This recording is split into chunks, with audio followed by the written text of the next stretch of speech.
एक कलेक्टर साहब जब अपने गांव की तरफ जाते हैं सरकारी गाड़ी लेके, जैसे ही वो अपने घर की तरफ पहुंचते हैं तब वहां उतर के देखते हैं कि घर में कोई भी सदस्य नहीं है। तब बगल में जो है एक आंटी, जिनसे वो पूछते हैं कि मेरे घर के सदस्य कोई नहीं दिख रहा है, सब कहाँ है। तब वो कहती हैं कि आपकी जो बहनें हैं वो सब मजदूरी कर रहे हैं, पास में जो है एक बिल्डिंग बन रही है, तो देखिए शायद वहीं पे मजदूरी कर रहे होंगे। तभी कलेक्टर ये बात सुन के काफी दुखी हो जाता है और जैसे ही उस बिल्डिंग की तरफ जाता है, जैसे ही उतरता है वहां पे, तो वहां पे देखता है कि उसकी तीनों बहनें जो है वो मजदूरी कर रही हैं। जिसमें से छोटी बहन जो है वो देखती है कलेक्टर साहब को, तो वो सोचती है कि ये कोई साहब है जो कि बिल्डिंग की देख रेख के लिए कोई ऑफिशियल काम के लिए आए हैं। वो ये नहीं पहचान पाती कि ये मेरा भाई है। तभी वो इग्नोर कर देती है और अपने काम को फिर से करने लगती है। तभी वहां के जो ठेकेदार रहते हैं तो उनको, वो बहनों को जो है लगातार डांटते रहते हैं कि काम जो है तेजी से करो, तुम लोग बहुत लेट आती हो, बहुत धीरे काम करती हो, इस तरीके से डांटती रहती है। तभी उसकी बड़ी बहन जो है वो कलेक्टर साहब को देखती है और कलेक्टर साहब को देखने के बाद वो अपने भाई को जो है वो पहचान जाती है और दूर से ही जोर जोर से रोने लगती है और दौड़ के अपने भाई के पास जाती है और उससे लिपट के फूट फूट के रोने लगती है। तभी दोनों बहन भी पहचान जाती है कि ये और कोई नहीं, मेरा भाई है। दौड़ के दोनों लोग जो है, दोनों बहनें जो है फिर से जाती हैं उसके पास और तीनों बहन जो है उसको लपट के बहुत ज्यादा रोने लगती हैं। तो यहाँ पे कलेक्टर साहब जो है उनकी बहनों की स्थिति ऐसे कैसे पहुंच गई और कैसा ऐसा था कि भाई जो है कलेक्टर बन चुका पर बहन वो मजदूरी कर रही हैं, क्या इनकी कहानी है। चलिए वीडियो को स्टार्ट करते हैं और पूरी कहानी जो है इस वीडियो में बताते हैं। वीडियो स्टार्ट करने से पहले अगर चैनल पर नए हैं, चैनल को जरूर सब्सक्राइब कर लीजिएगा। वीडियो अच्छी लगी तो लाइक और शेयर कर दीजिएगा। पूरी कहानी सुनने के बाद आपकी जो भी राय रहेगी कमेंट के थ्रू अपनी राय जरूर लिखिएगा। ये कहानी जो है वो शुरुआत होती है, एक घर में सदस्य रहते हैं, 4 जो है बच्चे रहते हैं और एक जो है हस्बैंड वाइफ रहते हैं। हस्बैंड वाइफ जो है वो मामूली से किसान रहते हैं, जो कि किसी की जो है किसी के खेत में काम करके अपना जो है जीवन चला रहते हैं, जिसमें उनके 3 बच्चियां रहती, 3 लड़की रहती है और एक लड़का रहता है। और लड़का जो है वो सबसे छोटा रहता है और सब तीनों बहनें मिलके मजदूरी करती थी। सिर्फ एकलौता उनके घर में लड़का जो है उसको पढ़ाते थे और इसी तरीके से इन लोग का जो है वो संसार ऐसे चल रहा था। मजदूरी करके वो कभी कभी जो है वो एक वक्त ही खाना खाने के लिए पाते थे और कभी तो है कि वो दोनों वक्त जो है वो खा लेते थे, पर अगले दिन का जो है वो टेंशन हमेशा रहता था कि अगले दिन खाना कहाँ से मिलेगा, क्योंकि उनको जब जो है काम मिलता था तभी उनके यहाँ जो है वो खाना आता था और कहीं न उनके पास कोई जमीन थी, न ढंग का रहने का कोई ठिकाना था। ऐसे ही जो है मजदूरी कर करके अपना पेट पाल रहे थे, अपने भाई को जो है वो पढ़ा रहे थे। तभी एक दिन उसकी बहन जो है वो अपने भाई, जिसका नाम रोहित रहता है, तभी वो पूछती है कि रोहित तुम पढ़ाई कर रहे हो तो तुम्हें आगे जो है बड़ा होके क्या बनना है, कि कोई सपने तुमने क्या देखे हैं। तब वो कहता है कि हाँ दीदी, वो किसी के मुंह से सुना होगा कि गरीबी अगर दूर करनी है या अच्छा पैसा कमाना है तो कलेक्टर जो है जो है साहब अधिकारी या कलेक्टर ऐसी पदवी में जो रहते हैं उनके यहाँ कोई कमी नहीं रहती और पैसे काफी ज्यादा मिलते हैं।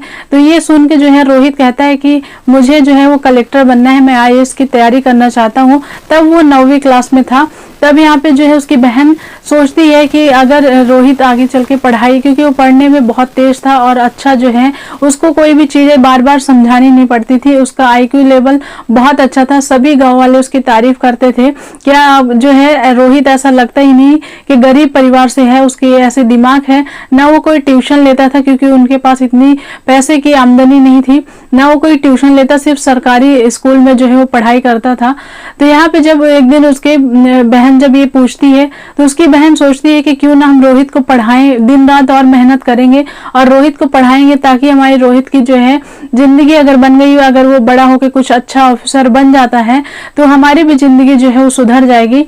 एक दिन अपने पापा से जो है वो कहती है कि हम लोग अब बहुत मेहनत करेंगे तो पैसे जो है वो इकट्ठा करना पड़ेगा, क्योंकि रोहित की पढ़ाई में आगे और भी खर्चा लगेगा। तो यहाँ पे उसके पिताजी काफी गरीब थे और उनको इतनी समझ नहीं थी। तब वो कहते हैं कि आईएएस बनने से क्या होता है और आईएएस कौन बनते हैं।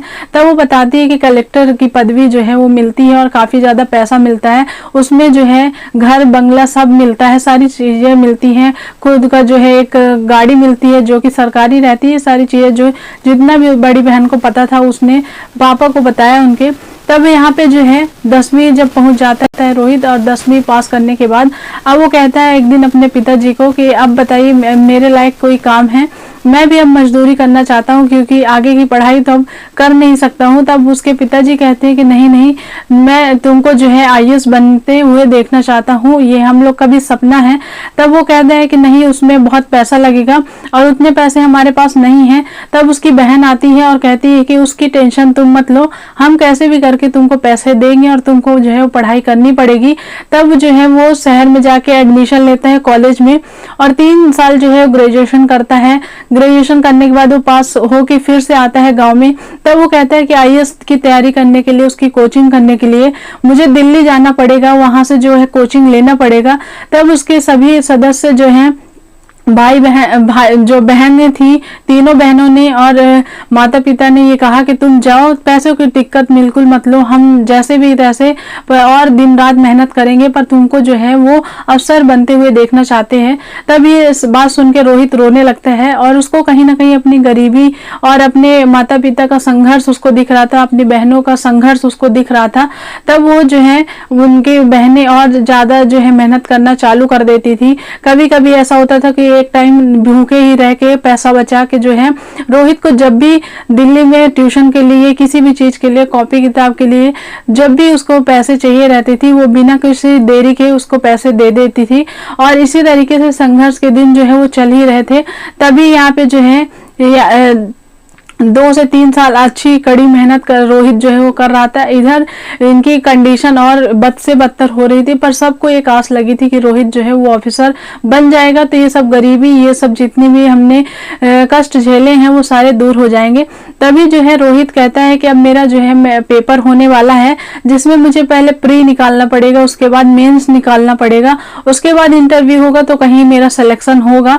तब वहाँ पे उसकी बहन फिर से वही दोहराती है कि तुम किसी चीज का टेंशन नहीं लेना, तुम्हें सिर्फ ऑफिसर बनना है, तुम इस बात को गांठ बांध लो और इसी के लिए तुम गए हो। तब यहाँ पे रोहित जो है वो प्री एग्जाम जो है वो देता है और उसके रिजल्ट जब आता है तब वो अच्छे नंबरों से पास हो जाता है, जो कि फोन में अपनी बहनों को बताता है। सभी लोग बहुत खुश हो गए थे ये सोच के कि हाँ, एक कदम जो है वो उसने पार कर लिया है। तब यहाँ पे सभी लोग बहुत खुश थे और उसके माता पिता ने मन्नत मानी थी, तो वो दूर के जो है वहां पे मंदिर में उन्होंने मन्नत मानी थी कि हम प्रसाद लेके आपके यहाँ जो है चढ़ाने आएंगे। तभी जो है वो प्रसाद ले ही जाते हैं। तब यहाँ पे उसकी बड़ी बहन जो है वो कहती है कि मेंस निकल जाएगा, उसके बाद जो है इकट्ठा जो है प्रसाद है वो पहुंचा देना तो सही रहेगा। तब उसके माता पिता भी रुक जाते हैं और इधर जो है फिर से जब मेंस की तैयारी करता है और मेंस के जब वो पेपर दे देता है, पेपर देने के बाद मेंस के जब रिजल्ट आने की बारी रहती है, तभी जब यहाँ पे उसके पिताजी कहते हैं कि अब हमको जो है मंदिर में प्रसाद चढ़ा के आना चाहिए, सब अच्छा ही होगा, सब ये हम सोच के रहते हैं। तब यहाँ पे जो है वो माता पिता दोनों लोग मंदिर की तरफ जाते हैं। वो एक ऑटो से जा रहे थे और तभी बीच में उनका एक्सीडेंट हो जाता है, जो कि दोनों की मृत्यु हो जाती है। तब ये बात जो है तीनों बहनों को पता चलती है तो फूट फूट के रोने लगती हैं। और उधर रोहित का जो है एग्जाम, मेंस एग्जाम क्लियर हो गया था और यहाँ पे उसको सिर्फ रिजल्ट की देरी थी। पर यहाँ पे तीनों ने अब ये सोच लिया कि कैसे अब रोहित को ये सारी बातें जो है बताई जाए। तभी उसकी छोटी बहन कहती है कि जाके मैं फोन करती हूँ और रोहित को बता देती हूँ कि माता पिता जो है वो नहीं रहे। तब यहाँ पे बड़ी बहन कहती है कि नहीं, अभी उसका इंटरव्यू है, वो अगर ये सब सुनेगा तो शायद है कि बर्दाश्त न कर पाए और शायद है कि वो डिस्टर्ब हो जाए। तो इससे अच्छा है कि इनका जो भी है वो हम करेंगे, हम तीनों बहनों मिलके करेंगे। पर रोहित को अभी ये सब चीजें नहीं बताते हैं।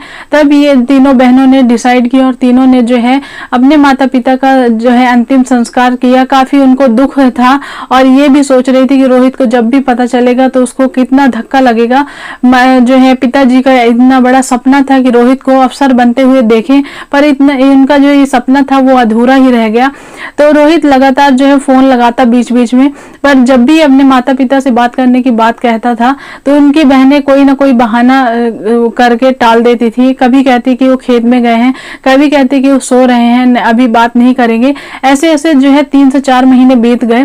3 से 4 महीने बाद जब रोहित का इंटरव्यू हुआ, इंटरव्यू होने के बाद जब रिजल्ट आने की बारी होती है तब तब वो फिर से वो कहता है, बोलता है कि मैं तो पास कर लिया हूँ, प्री भी मैं अच्छे नंबरों से मेंस भी पास कर लिया हूँ, पर पता नहीं क्यों इंटरव्यू में बहुत डर लग रहा है, अंदर से बहुत बेचैनी हो रही है। उसकी बहनें कहती कि ऐसा मत डरो, सब कुछ अच्छा होगा और इंटरव्यू तुमने अच्छा दिया है तो रिजल्ट भी अच्छा ही आएगा।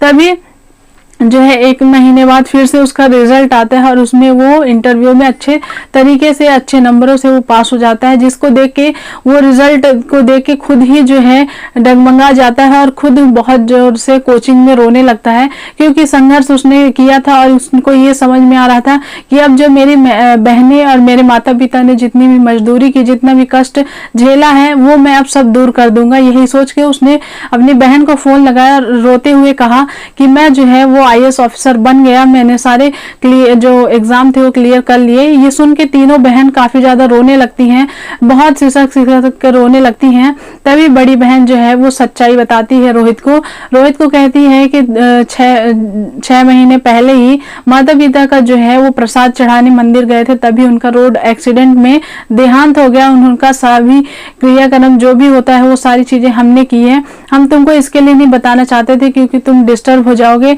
और कहीं ना कहीं तुमको ये बड़ा धक्का लगेगा। हम तुमको किसी भी चीज से कैसे भी डिस्टर्ब नहीं करना चाहते थे। जब ये बात रोहित सुनता है तो रोहित को वहीं पे जो है बेहोश हो जाता है। तब उसके कुछ दोस्तों उसको जो है पानी वानी पिलाते हैं और बैठाते हैं। तब उसकी बहन को बताते हैं कि रोहित जो है वो बेहोश हो गया था। तब यहाँ पे रोहित को कहते हैं कि अब तुम फौरन जो है वो गांव चले आओ। तब रोहित कहता है कि अभी तो मुझे यहाँ जो है अभी नौकरी जो है वो ज्वाइन करनी पड़ेगी। ज्वाइन करने के बाद जब ट्रेनिंग के बाद मुझे छुट्टी मिलेगी तभी मैं आ पाऊंगा। तब उसकी बहन बोलती है कि हाँ कोई दिक्कत नहीं है, तुम जब जो तुम्हें छुट्टी मिले तभी तुम आना। तब वो फिर जो है 1 साल बाद आता है। तो 1 साल बाद उसकी एक जगह ड्यूटी लगी थी, तभी उस गाड़ी से, सरकारी गाड़ी से जब वो जाता है तभी बगल में जो है उसका गांव था। तो ड्राइवर को बोलता है कि मेरे गांव जो है वो तुमको चलना है, और ड्राइवर जो है उसके गांव में वो गाड़ी लेके जाता है। और लेके जाने के बाद जैसे ही वो अपने घर के में उतरता है तो देखता है कि घर में कोई भी नहीं है, और जैसे ही माता पिता के फोटो में देखता है वहां पे हार चढ़ा है तो वो बहुत ज्यादा रोने लगता है। उसको सारी चीजें जो है वो याद आने लगती हैं, वो सिसक के रोने लगता है। तभी भीड़ जमा हो जाती है कि IAS ऑफिसर आए हैं। सभी लोग उसको पहचान जाते हैं और माला और सारी चीजों से धूमधाम से उसका स्वागत करते हैं। तब वो पूछता है कि मेरी बहनें कहाँ हैं। तब वो कहता है, एक जो वो बगल की एक आंटी थी वो कहती है कि तुम्हारी बहन जो है मजदूरी कर रही होंगी, पास में एक बिल्डिंग बन रही है तो वहीं पे मजदूरी कर रही होंगी, जाके देख लो शायद वहीं पे हो। जैसे ही रोहित जाता है अपनी कार लेके तब वहां पे उतरता है तो देखता है कि वो एक ठेकेदार जो तीनों बहनों को लगातार उनको डांट रहा था कि कभी किसी चीज के लिए कभी किसी चीज के लिए बहुत ज्यादा डांट फटकार लगा रहा था। तभी उसकी छोटी बहन जब देखती है तो वो नहीं पहचानती, वो सोचती है कि कोई ऑफिस का काम, बड़ा अधिकारी जो है वो ऑफिस के काम से आया होगा, तो वो इसको इग्नोर करके अपना फिर से काम करने लगती है। तभी उसकी बड़ी बहन जब देखती है वो पहचान जाती है कि ये रोहित है और कोई नहीं रोहित है, और वो वहीं से रो रो के चिल्लाने लगती है और चिल्ला के दौड़ के आती है और रोहित को गले से लगा के फिर से बहुत ज्यादा रोने लगती है। तभी उसकी दोनों बहनें अपने भाई को पहचान लेती हैं और पहचानने के बाद वो तीनों भी दौड़ के जाती हैं अपने भाई के पास और बहुत ज्यादा रोने लगती हैं। रोने के बाद जो है एक दूसरे को सब लोग जो है वो चुप कराते हैं, और फिर रोहित शाम तक वहीं रहता है और शाम तक जो है वो कहता है कि अब तुम लोग को ये सब चीजें करने की जरूरत नहीं है, तुम लोग जो है मुझे एक सरकारी बंगला मिला हुआ है, वहीं पे जल को अब रहोगी, कल तुम लोग तैयार रहना, हम तुम्हें कल लेने आएंगे। तब वो जो है दूसरे दिन फिर जो है वो छुट्टी लेके आता है रोहित और अपनी तीनों बहनों को अपने जहां उसको बंगला मिला था, सरकारी बंगला, वहीं पे जाके अपनी तीनों बहनों को छोड़ता है।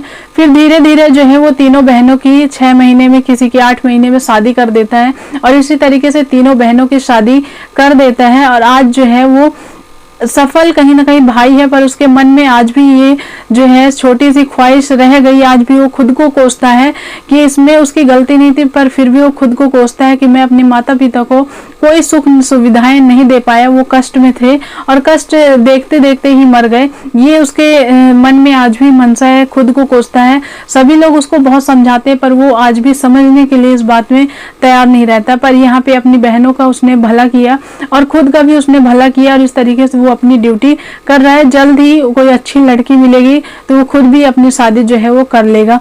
इस पूरी घटना में, कहानी में आपको क्या सीखने को मिला, कमेंट करके जरूर बताइएगा। क्या आपको अच्छा लगा, कमेंट करके जरूर अपनी राय दीजिएगा। मिलेंगे कल के